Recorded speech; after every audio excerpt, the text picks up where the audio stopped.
அனைவருக்கும் வணக்கம். எல்லாரும் பாதி பேசிட்டீங்க, மீதியே லியோன் இன்னும் பிச்சு போராடுறீங்க.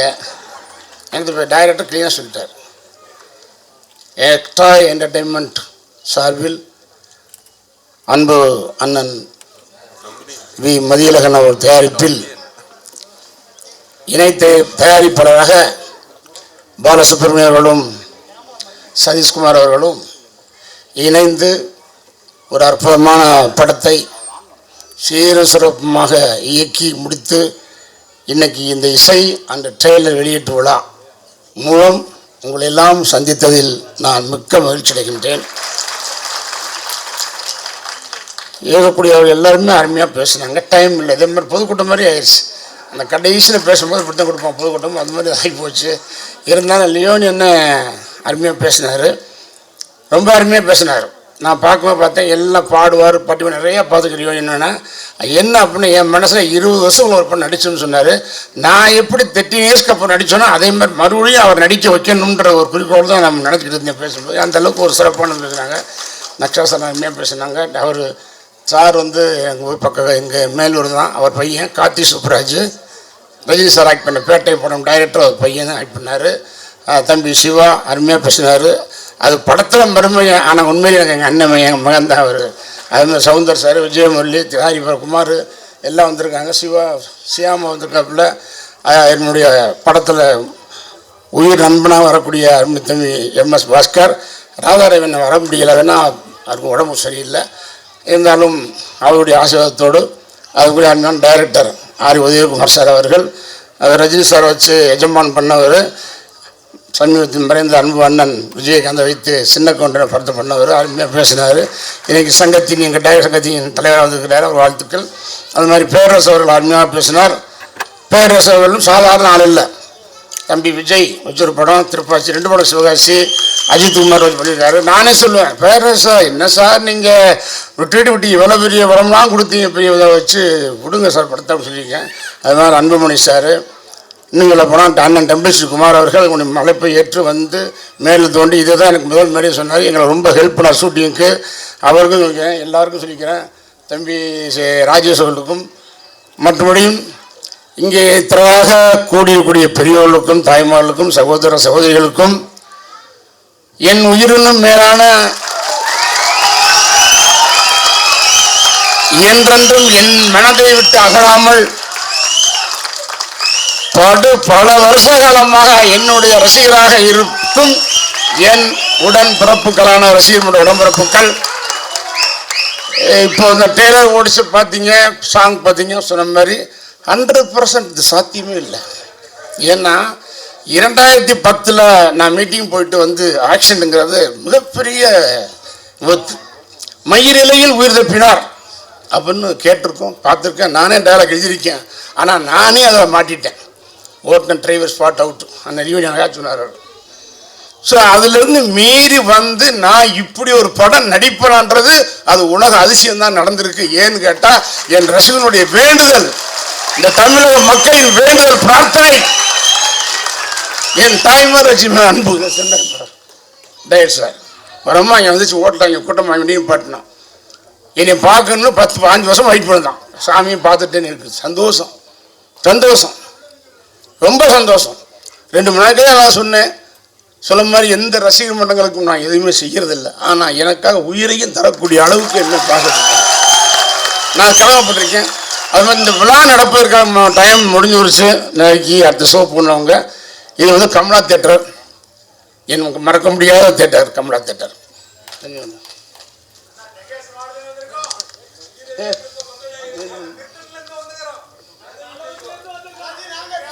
நம்ம தொகுதி திருச்செந்தூர் தொகுதி திருச்செந்தூர் முருகன் அருளால படம் சூப்பர் போகுது. என்னவோ படம் பார்த்துருவோம் எனக்கு திருப்பி நடிக்க வச்சு. ஆனால் டைரக்டர் சொல்கிற மாதிரி சாதாரண விஷயம் கிடையாது. படம் மாதிரி ஸ்டோரி ரைட்டர் கார்த்திக் குமார் அவர் உண்மையாக நல்ல சப்ஜெக்ட். ஆனால் இன்னைக்கு சொன்ன மாதிரி கேஸ் ஓடிக்கிட்டு இருக்கு. இவங்க சொன்ன கதை வேற. அந்த படத்தில் ராமரதை போடலாம் நினைத்த அண்ணன் மதியழகன் அவர்களுக்கும் டைரக்டர் ராகேஷ் நம்ம மேலே ரொம்ப சிரமம். ஆனால் அவன் சொல்லும்போது சில மாறுதலை பண்ணான். ஆனால் டைரக்டர் அழகாக ஸ்கிரீன் பிளே பண்ணி இப்படி ஒரு படம் நம்ம இப்போ நடிக்கிறோமா போது அன்னைக்கும் பொருந்துற மாதிரி, இன்னைக்கும் பொருந்துற மாதிரி, என்னைக்கும் பொருந்துற மாதிரி, நேற்று இன்று நாளைங்கிற டைப்பில் படம் சூப்பராக எடுத்திருக்காரு. ஆனால் இதை ட்ரெய்லரும் சாங்கும் பார்க்கும்போது நான் நடிகனாக பார்க்கவில்லை, ஒரு டெக்னீஷியனாக பார்த்தேன். என்ன குறை என்பது எனக்கு தெரியும். அது சிவாவாகட்டும் அவர்களாகட்டும் அருமையாக நடித்திருந்தாலும் நான் என் கூட அவருடைய அருமைத்த அண்ணன் பாஸ்கர் அவர்களும் ராஜாவும் எனக்கு என்ன மைனஸ் இருந்தால் என்ன பண்ணுறது, கொரோனாங்கிற காலம் 3-4 வருஷம் வீட்டில் போட்டுருச்சு, ஆக்ஷனுக்கு அப்புறம் 6 வருஷம் அப்படியே வீட்டில் இருந்துச்சு. அதனால் என்ன மைனஸ் செய்யும். ஆனால் அதெல்லாம் மீறி இந்த படத்தை டைரக்டர் கேட்ட மாதிரி, மைய சார் கேட்ட மாதிரி மிகப்பெரிய வெற்றியை செய்வார்கள் என்ற ரசிகர்கள். நீங்கள் விளம்பரமே கொடுக்க வேணாம், ராமராஜன் படம் ரிலீஸ் நான் பார்க்கறதுக்கு நீங்கள் 1,00,000 பேர் இருக்கான், அது படம் எப்படி பார்த்துருவாங்க. ஆனால் இந்த படத்தினுடைய கதை, அந்த ஸ்கிரீன் பிளேன்றது இந்த உலகத்தில் பிறக்கக்கூடிய அத்தனை பேரும், ஒவ்வொரு குடும்பத்தாரும் இதை கடக்காமல் நம்ம வாழ்ந்து போகவே முடியாது. அப்படிப்பட்ட ஒரு அருமையான கதை இந்த கதை, அருமையான திரைக்கதை, அருமையான வசனம். இன்னைக்கு நம்மளை சொல்லாமல் கூட நைஸாக தள்ளிட்டார் 3 சாங்கையும். நானே கேட்கல, எனக்கு அனுப்பி அக்காவை அனுப்பிச்சு பார்க்குறேன், என்னென்ன சாங்கை விட்டீங்க அப்படின்னு 3 நாள் ஓடிக்கிட்டு இருக்கு. அதில் கிளைமா சாங்கெல்லாம் உண்மையிலே சொல்கிறேன், எனக்கெல்லாம் என்னன்னு தெரியாது. பாருங்கள், இந்த படம் முடிஞ்சு வரும்போது என்னுடைய தாய்மார்கள் வருத்தப்படுவாங்க, ஃபீல் பண்ணுவாங்க, அந்த அளவுக்கு வாழக்கூடிய நல்ல கதை. ஆனால் என்னுடைய ரசிகர்களும் இந்த தமிழக மக்களும் ஆண்களும் ஃபீல் பண்ணக்கூடிய அளவுக்கு அற்புதமான கதை என்பதை யாரும் மறக்க முடியாது. இதை நீங்கள் ரிலீஸுக்கு அப்புறம் நீங்கள் சொல்லுங்கள், ராமராஜ் சொன்ன உண்மையா பொய்யன்னு சொல்லுங்கள். பட் எனக்கு ஒன்றும் என்ன மனசு ஏன் எனக்கு ரொம்ப டல்னா, எனக்கு ராஜான்னு வருவார் நினச்சிருந்தேன். ஏன்னா எனக்கு இன்னைக்கு வரைக்கும் ராமராஜன் சொல்றாங்கன்னா இந்த 2000 இன்னைக்கு வரைக்கும் 3 படம் தான். ஒன்று சீரி வருங்காலை, ஒரு 50 நாள் 4 வாரம் 5 ஓடிச்சு, பொன்னாரம் போகல, மேதை போகல. ஆனால் இந்த 23 வருஷமும் இன்னைக்கு ராமராஜன் சொல்றாங்கன்னா அதுக்கு இளையராஜாவின் பாட்டு தான் என்னை வாழ வைத்துக் கொண்டிருக்கிறது. நான் அண்ணன் ஆஸ்பத்திரியில் இருந்தேன், ராஜா அண்ணன் ஒருக்கா போனேன், என்னண்ணே உடம்பு ஆமாண்ணே, அவர் கையை பார்த்தேன், இது உங்க கையில் என்ன, என் வாழ்க்கை. நீங்க எங்கே பார்த்தாலும், இங்கே டிவியில் வேணா போடலை, அதில் ஒரு டைப் இருக்கு போடலை, ஆனால் எனக்கு வர்ற நியூஸு அரசாங்க bus, private bus, lorry, container, அது குட்டி யானை அம்புட்லையும் ஓடுவது இளையராஜா ராமராஜன் சாங்கு தான் கேட்குறோன்னு சொல்லி எனக்கு சொல்கிறாங்க. ஸோ லியோனியன் அழகா சொன்னார், பாடி காமிச்சார். நான் கூப்பிட்றதுக்கு எனக்கு சங்கடம், ஏன்னா அண்ணனுடைய பொண்ணு தவிர 2 மாதம் ஆகுது. இந்த படத்தை கிளைமாசை பார்த்தீங்கன்னா அவர் ஃபீல் பண்ணுவார், நான் ரொம்ப சங்கடப்பட்டு கூப்பிட்றதுக்கு. ஏன்னா அவர் மகளை இழந்து 2 மாதம் ஆக போகுது. எனக்கு வந்துட்டு சங்கடமாக பேசும். அவரை வைத்து பேச நினைச்சேன். அது மாதிரி கேஎஸ் ரவிக்குமார் பேசும்போது நான் சொன்னேன், நான் பேசுகிறேன், ரவிக்குமார் இருக்கும்போது நான் பேசணும் அப்படின்னு சொன்னேன். ஏன்னு கேட்டால், கேஎஸ் ரவிக்குமார்ன்றவர் என்னன்னா Rajarajan associate director, Ramdas director, Ramdas அவர் இறந்துட்டார், அமர் ஆகிட்டார். அந்த படம் நான் ஹீரோ, கௌதமி ஹீரோயினி. ஆனால் அசோசியேட் டைரக்டர் பண்ணது கேஎஸ் ரவிக்குமார். அங்கே நான் புள்ளி பார்த்தேன், நான் அசிஸ்டண்டாக 40 ஒர்க் பண்ணியிருக்கேன், 5-6 படம் டைரக்ட் பண்ணியிருக்கேன். அதை பார்க்கும்போது அந்த லொக்கேஷனில் ஒரு செட்டுப்பாய் வேலை செய்கிற எல்லாம் செஞ்சார் கேஎஸ் ரவிக்குமார். நான் பார்த்தேன், என்ன அசோசியேட் டைரக்டர்ன்றாங்க, நமக்கு தெரியுமே, எல்லா வேலையும் இழுத்து பிடிச்சிடறாரு, சூப்பராக யூஸ் பண்ணிக்கணும்னு வச்சுருந்தேன். பிற்காலத்தில் வரும்போது படம் ஓடிச்சு, ராஜராஜன் கரகாட்டக்காரன் ஓடிட்டே இருக்கு. கரகாட்டக்காரன் ரிலீஸ் ஆகி அது 480 ஓடிக்கிட்டே இருக்கும் பொழுது ஊழல் அந்த 8 படமும் 100 நாள் கிட்ட கொடுத்த ஒரே என்னுடைய ரசிகர்கள்லாம் தெரியும். உங்களால் இது கடவுளுடைய பிராப்தம், என் பிராப்தம் இல்லை. மதுரையில் இருந்தா அண்ணன் உட்கார்க்கார் மதுரையில் நடனா தியேட்டர்ல 385 நாள் விடம் பெட்டி மிஞ்சுமே பிள்ளால கியூப் கிடையாது. அப்ப பெட்டியை கொடு அரிக்கிறான் போட்டுட்டா ஷிஃப்டிங்ல 500 நாள் ஓடிய படம் கரகாட்டக்காரன். விருதுநகர் 147 நாள், தேனி 147 நாள் ஓடி இந்த படம் கிடையாது. தினசரி 3 சனியே நாள்.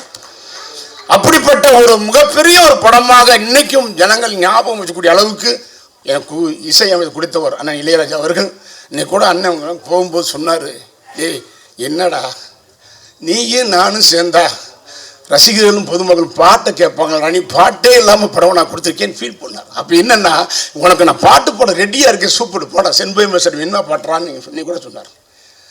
பாட்டுடைய கதைகளோட நான் அழுத்தம் இல்லை, இருந்தாலும் எனக்கு இவங்க கதை சொல்லி போனதுக்கப்புறம் சரவண சுப்பையா சாருங்க போயிட்டார். அவர் நல்ல மனுஷன். அதுதான் அந்த ட்ரெயிலர் லாஸ்ட்டில் பேசுவார், இஷ்டோ நரி போவார் சாமானியம் சொல்லுவார். நல்லா பேசினார். இப்போ ராஜனை சொன்னார், ஏன்னா நீ பாட்டே இல்லை படம் கொடுத்துக்கிட்டு நீ கூட பேசும்போது அதான் சொன்னார், எவ்வளவோ பாட்டுகள் இதில் பாட்டில் கொடுக்க வழி இல்லை, ஜோடி இல்லை. சொன்ன மாதிரி டீசலில் பேசினேன், எல்லாம் நல்லா பண்ணாங்க, நமக்கு ஜோடி கொடுக்கல. ஒருத்தன் கத்துறான், இனிமேல் ஜோடியால் நடித்தா தொலைச்சிருன்ட்டானே. அவனுடைய ஃபீலிங், வேறு என்ன பண்ண முடியும்? அவன் ஜோடி இல்லை தவிர்த்து நான் இன்ட்ரோவில் கதை சொல்லி முடிச்ச உடனே கை கொடுத்தேன், பரவாயில்ல சார் ஜோடி இல்லை தப்பிச்சுக்கிடுவோம். எனக்கு ஜோடி யாருன்னா MS பாஸ்கர் ராதாரவின் தான். சரி போயிட்டு போ, ஒரு படம் தியாகம் பண்ணிட்டு போ, விடு என்ன போகணும். இப்போ கூட ராஜா என்ன சொன்னார், நீ 6 பாட்டு 8 பாட்டு சுச்சுவேஷன் கொண்டு வா, நான் பண்ணி தரேன்ட்டார். பட் இளையராஜான்ற ஒரு கேரக்டர் நான் சொல்லி ஆகணும்னு ஆசைப்பட்டது உண்டு. இப்போ டைம் ஒரு 5 நிமிஷம்.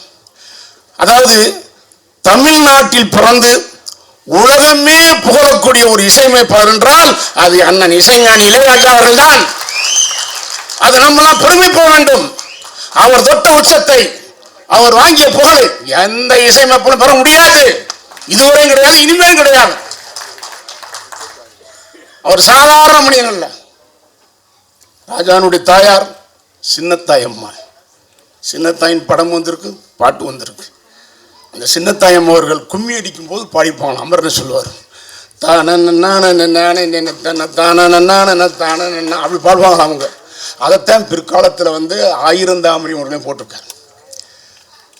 ராஜானுடைய அம்மா ராசையான்னு பேர், அவர் பேர். அந்த அம்மா என்ன ஃபீல் பண்ணுறாங்கன்னா, ராசையா என் மகனே ராசையா வாயா வந்து இசையா உட்காரியா, ரா வா உன் ராகங்களை பூவா இசையா அப்படின்ற மாதிரி தான் அவர் பேர் ராசையான்னு வச்சுருப்பாங்க போட்டு. அவர் தம்பி இன்னைக்கு எங்க அண்ணன், ஆனால் அவர் பேர் அமர் சிங். என் இளைய மகனே வா, அண்ணன் பக்கத்தில் அமர் சிங்கு கூட பாடு எழுதி கொடுன்னு சொல்லி 2 மகனையும் உருவாக்குறது தாய், அந்த சின்ன தாயம். இந்த 2 பேரையும் மெட்ராஸ் அமிச்சோம்னா இவங்க பாதுகாக்கிறதுக்கு ஒரு பாஸ் வேணும். அது யாரு? அவங்க அண்ணன் ராஜான அண்ணன் அமரர் R.D. பாஸ்கரன் தான் 3 பேர் வர்றாங்க மெட்ராஸ். நம்ம கிராமங்களில் நம்ம ஊர்ல தெரியும், அண்ணன் தெரியும், ஒரு வீட்டில் 2 ஆம்பளை பசங்க 2 பொம்பளை பசங்க இருப்பாங்க. எல்லாரும் வருஷம் ஒருத்தர் மட்டும் Malaysia, Singapore, Dubai, Saudi Arabia, Kuwait போயிருக்கலாம். இப்போ இந்த அம்மா இங்கே இருக்கிற 3 பிள்ளைகளுக்கு கவலை கிடையாது. வெளிநாட்டுக்கு போனானே என் பையன், சாப்பிட்டானா, தூங்குனானா, சம்பளம் வாங்கினா என்ன பண்ணுவான் அப்படின்னு வருத்தப்படுற மாதிரி இருக்கிற காலகட்டத்தில் 3 ஆம்பளை பசங்களையும் சென்னைக்கு அனுப்பி இந்த தமிழ் திரைப்பட உலகத்திற்கு மிகப்பெரிய ஜாம்பவான இசையமைப்பு ஆகியிருக்கின்றால் அந்த தாய் சின்ன தாய் அல்ல, தெய்வத்தாய். தெய்வத்தாய் பெருமைப்படும் தான் பையன் எப்படி இசையமைப்பு ஆகிடுவான்னு உலகமே பேசக்கூடிய அளவு. நீ டிவியை பார்த்தா அவர் பேர தனியாச்சார் ஓடிட்டு மேஸ்டர் மேலே இளையராஜான்னு முடியுமா? பெருமை.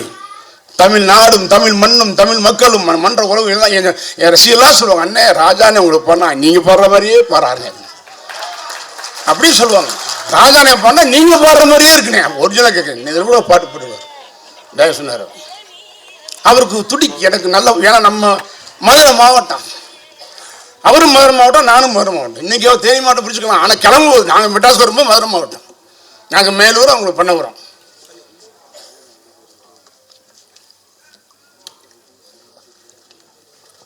அவர் இந்த சாமானிய ஷூட்டிங் 2022 டிசம்பர் 30 முடித்தோம் மதுரையில். மறுநாள் கிளம்ப 1ஆம் தேதி போன வருஷம்.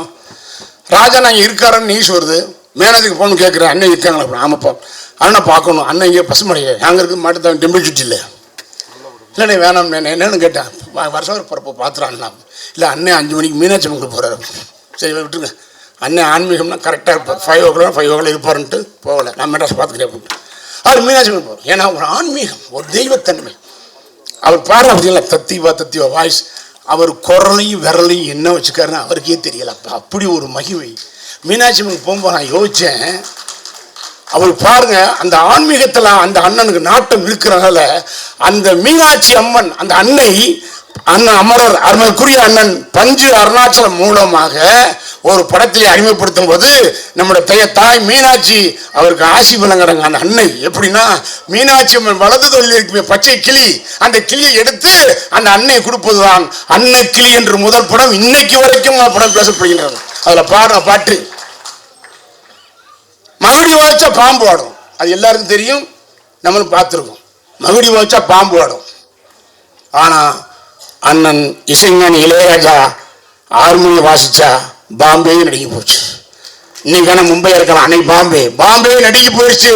தமிழ்நாட்டில் இந்தி மோகம் ஒழிஞ்சிச்சு. சந்து பொந்தெல்லாம் இசைஞானி இளையராஜன் பாட்டா ஒழித்து கொண்டே இருக்கு இன்னைக்கு வரைக்கும். அது ஏதோ ஒரு சுகம், ஏதோ ஒரு சுமை. நம்ம கஷ்டப்படும் போது கேட்போம், சந்தோஷப்பட்டு தான் கேட்டோம். அப்படி அருமையான ஒரு இசையப்படம் கிடைத்திருக்குது. அது எனக்கு ரொம்ப பெருமை. ஆனால் அவர் சொன்ன எங்கள் ஊர் பாட்டுக்காரன் டைரக்டர் சார் உதயகுமார் சாரும் கரகாட்டக்காரன் அது மாதிரி. ஆனால் எனக்கு இந்த சாமானியன் வெகு நாட்கள் 12 வருஷம் ஆயிடுச்சு. இப்படி இருந்தாலும் நான் ஓப்பனாக சொல்ல போன டைரக்டர் ரொம்ப ஹெவி ஹார்ட் ஒர்க்கர். நான் ஏன் ரவிக்குமார் சொன்னேன்னா, அவர் ரவிக்குமார் சார் ஒர்க் பண்ணும்போது அசோசியேட் டைரக்டராக அவரை வேலை செய்யும்போது நோட் பண்ணி வச்சேன். அப்புறம் பின்னால் ராஜகரன் கேட்கும்போது நீங்கள் அவரே டைரக்டர் போகணும், இல்லை உங்கள் பேரை போட்ட பிசினஸ் ஆகணும்னு. அப்போ நீங்கள் அசோசியேட்டை கூப்பிடுங்க அவரை. ரவிக்குமார் ஒத்துக்கிட்டா நான் டைரக்ஷன் பண்ணி நடிக்கிறேன்னு பெத்த மனுஷ பண்ணோம். அதில் 15 டேஸாக ஒர்க் பண்ணார் ரவிக்குமார் சார். போயிட்டார். இன்றைக்கி அவர் ரஜினி சார் வச்சு கமல் சார் வச்சு மிகப்பெரிய டைரக்டர் ஆகிட்டார். ஏன்னா அவர் அப்போவே பார்த்தேன் ராஜாராஜா இல்லை. ஆனால் திருப்பி இந்த படத்துக்கு வரும்போது அவர் எனக்கு தந்த மரியாதையை நினைத்து சினிமாவில் நன்றி விசுவாசம் சாகலை, இன்னைக்கு உயிரோடு இருக்கு என்பதை நினைக்க வைத்தவர் அருமை டைரக்டர் கே.எஸ். ரவிக்குமார். அந்த உழைப்பை அருமைக்குரிய ராஜேஸ்வரன் பார்த்தேன். Very good man. ஏதோ நடிச்சோமா டைரக்ஷன் பண்ணமா போனோமா அப்படி இல்லாமல் தொடர்ந்து தயாரிப்ப மதிசரும் சரி, பாலாவுக்கும் சரி, சரி எந்த சிரமம் எல்லா வேலையும் இழுத்து போட்டு அருமையாக இன்னைக்கு வரைக்கும் உழைச்சி படம் வந்துருக்குன்னா அதுக்கு முழு ஒரு உழைப்பு தான். பேசிக்கிட்டே இருக்காரு, எப்போ ஃபோன் அடித்தாலும் பேசிக்கிறார். யார்கிட்ட பேச அவர் டெக்னீஷியன் பேச பேசுங்க. கேமராமேன் அருண் சார் சூப்பராக போடும். ஒரு தெரிஞ்ச ஒரு cameraman Arun sir, editor Gopi sir, fighter மிரட்டல் சிவா, வாங்க கேமராமேன் சார், ஃபைட் மாஸ்டர் மிரட்டல் சிவா. ஒரே ஒரு ஃபைட் இருக்குதுல்ல, ஃபஸ்ட் ஹாப்பில் ஜோடி இல்லை. நான் டீசல் வருத்தப்பட்டேன். இந்த ஒரு படம் போனால் போயிட்டு போகும். நான் அடுத்த படம் கேட்டேன், பிடிச்சி கேட்டேன் ஜோடி வேணுமான்னு. ஜோடி மட்டும் இல்லை, பாட்டு வேணும். ஜோடி பாட்டு வேணும். எங்கள் அண்ணன் ரெடியாக இருக்கார் ராஜா போடுறதுக்கு. மாங்குயில் பூங்குல மாதிரி ரெடியாக எடுத்து வச்சுக்காரு. அதனால் கேட்டால் இல்லைன்னா கண்டிப்பாக போடுங்க. அதெல்லாம் கண்டிப்பாக இருக்கும், இல்லாமல் இருக்காது. அதனால் அவர் என்ன சொல்கிறாருன்னா, அடுத்த படம் கொண்டு வரும்போது பாட்டை கொண்டு வாயா, கீழே நிறைய சுச்சுவேஷன் கொண்டு வா, போடுறேன் உனக்காக அப்படின்னு. அதனால் இப்போ அடுத்த படம் என்பதுக்கு நிச்சயமாக 6 பாட்டுடன் இவருடைய டைரக்ஷன் வரும், 8 பாட்டுடன் இவர் தயாரிப்பு வரும். மிகப்பெரிய படமாக அமைவதற்கு அண்ணன் இசைஞானி இளையராஜா அவர்கள் இன்னைக்கும் அது மாதிரி அவர் வெற்றி தயாரிப்பார், நடிகரும் ஆயிட்டாரு. சொன்னானே வெற்றி தயாரிப்பார், வெற்றி நடிகரும் ஆயிட்டாரு. உண்மையிலே சொல்றேன், சாமானியன் அந்த டைட்டிலுக்காகவே நான் ரொம்ப போறேன். ஆகா, அந்த டைட்டில் எப்படி நடிச்சாலும் அதே மாதிரி சாமானியன் டைட்டில் வச்சு எல்லாரும் நல்லா அழகா பேசுனாங்க. அதெல்லாம் இல்லை, என்ன சொல்லுவாங்க, சட்டியில் தானே